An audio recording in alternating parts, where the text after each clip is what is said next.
சாலை விபத்துகளால் ஏற்படுகின்ற உயிரிழப்புகளின் எண்ணிக்கை நாளுக்கு நாள் அதிகரிச்சுட்டே வருது. தேசிய குற்ற ஆவண காப்பகத்தின் தரவுப்படி ஆண்டுக்கு சராசரியா 1.5 லட்சம் உயிரிழப்புகள் சாலை விபத்துகளால் ஏற்படுகிறது. இதுல பெரும்பாலும் சாலை விபத்துகள் முறையான சாலை பாதுகாப்பு விதிகளை கடைபிடிக்காமல் இருப்பதாலே ஏற்படுது. சாலை பாதுகாப்பு விதி தொடர்பான விழிப்புணர்வு என்பது மக்கள்கிட்ட சுத்தமாவே இல்லை. இதுக்காகவே அரசாங்கம் ஒவ்வொரு ஆண்டும் ஜனவரி மாதத்தை சாலை பாதுகாப்பு மாதமா கடைபிடிச்சிட்டு வராங்க. சாலை பாதுகாப்பு விதிகளை முறையா ஃபாலோ பண்ணாதனால ஏற்படக்கூடிய ஆக்சிடென்ட்டுக்கு அதிக வாய்ப்புள்ள பகுதிகளில் முக்கியமான ஒரு பகுதி தான் இந்த 4 சாலைகள் சந்திக்கக்கூடிய பகுதி. இந்த மாதிரி 4 சாலைகள் சந்திக்கிற இடத்துல வாகனங்களை கிராஸ் ஆகும்போது நிறைய விபத்து ஏற்பட வாய்ப்பு இருக்கு. என்ன தப்பு பண்ணுவாங்கன்னா, இப்போ இதுதான் பிரதான சாலை, இது குறுக்கு சாலை. குறுக்கு சாலையில இருந்து பிரதான சாலையில ஜாயின் பண்றதுக்கு எப்பவுமே என்ன பண்ணணும்னா, இப்போ இந்த இடத்துல இருந்து வரீங்க, நீங்க இந்த பிரதான சாலையோட வலது பக்கம் போகணும்னா நம்ம நடுவில் அந்த பக்கம் போகணும். ஆனால் பெரும்பாலும் என்ன பண்ணுவாங்கன்னா, இந்த பக்கம் இருந்து இப்படியே கிராஸாக கடந்து போக முயற்சி பண்ணுவாங்க.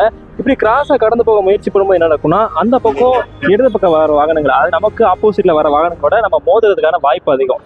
ஸோ இதை நம்ம தவிர்க்கணும். என்ன பண்ணணும், எப்பவுமே குறுக்கு சாலையிலேருந்து பிரதான சாலையோட வலது பக்கம் போகிறதுக்கு நம்ம சாலையோட நடுப்பக்கத்துக்கு அங்கேருந்து வாகனங்கள் வருதா இல்லையான்றதை கவனிச்சுட்டு இடது பக்கம் போய் அப்படியே போகணும். இதே குறுக்கு சாலையிலேருந்து பிரதான சாலையோட இடது திசையில் போகிறதுக்கு ஃப்ரீ லெஃப்ட்னு சொல்லுவாங்க. அப்போ நம்ம இதை ஃபாலோ பண்ண அவசியம் இல்லை, அப்படியே கிராஸ் ஆகி போகலாம். இந்த இடத்துல இப்படி இடது பக்கம் கிராஸ் ஆகி போகிறதுக்கு பின்னாடி வாகனம் வருதா இல்லையான்றதை மட்டும் கவனிச்சா போதும்.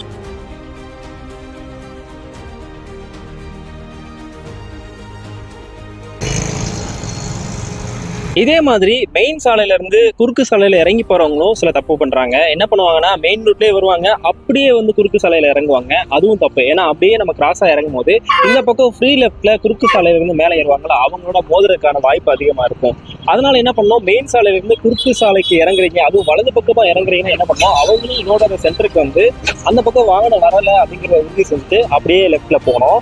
மெயின் ரோட்ல போறவங்க இதே அவங்க இடது திசையில இருக்க குறுக்கு சாலையில இறங்கி போறதுக்கு நடுவில் போய் இறங்கி கவனிச்சு போக தேவையில்லை, அப்படியே ஃப்ரீ லெஃப்ட் எடுத்துட்டு போய்க்கலாம்.